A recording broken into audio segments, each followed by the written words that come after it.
the Belt and Road Initiative has brought opportunities for African countries to explore. As for Zambia, having been added recently, it gives us an injection at least to where we could start from and how we can benefit from this initiative.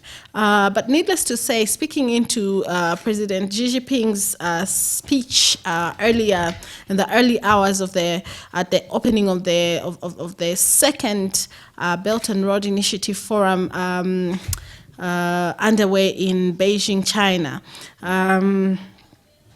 We see from our own point of view as PMRC the opportunity for the Continental Free Trade Area to actually start manifesting. These opportunities in the Continental Free Trade Area can actually be actualized, seeing that the world has now come to become one global village through the Belt and Road Initiative, which is linking so many countries at once.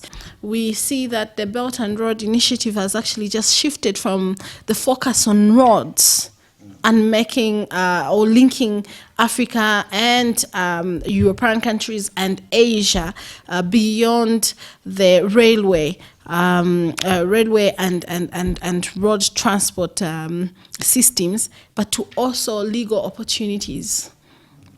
The legal fraternity in terms of countries and bilaterals and multilateral agreements to actually infrastructure, more than infrastructure development beyond the roads itself to even ICTs, technology.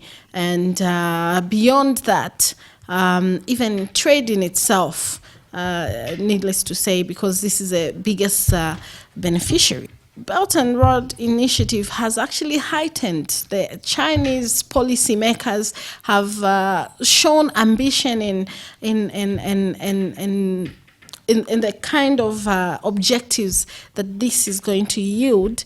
But I think these, speaking into them and analyzing them, we see that they're actually realistic ambitions. Certainly, the BRI's initiative actually does speak directly into African countries' national development. Our take in that is that an injection into, or an investment injection into an African country means a direct investment into economic opportunities for those countries' people. So for us as a country, Zambia, grappling with economic issues right now, as we are speaking, more trade means more income.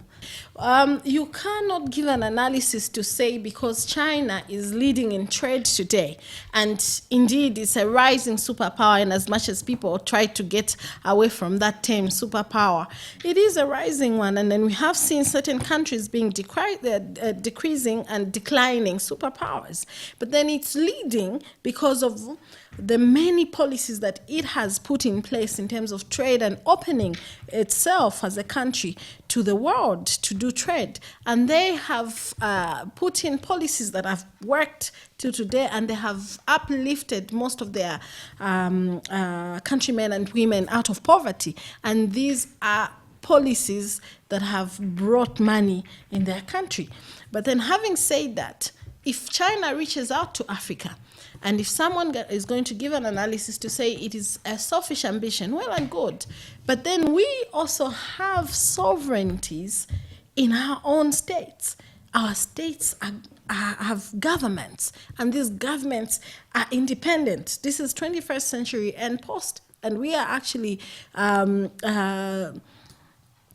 a world that has come to light with our own governing systems.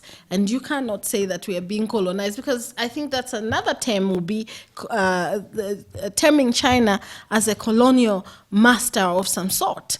But then there are other institutions that are actually getting into bilateral agreements with African countries on a very, very mean term sheet. But then China has put in policies that are saying, okay, it's a people to people. a kind of a situation where, you know, bilateral friendships and multilateral friendships, or it's creating an environment that will benefit everyone for a better world.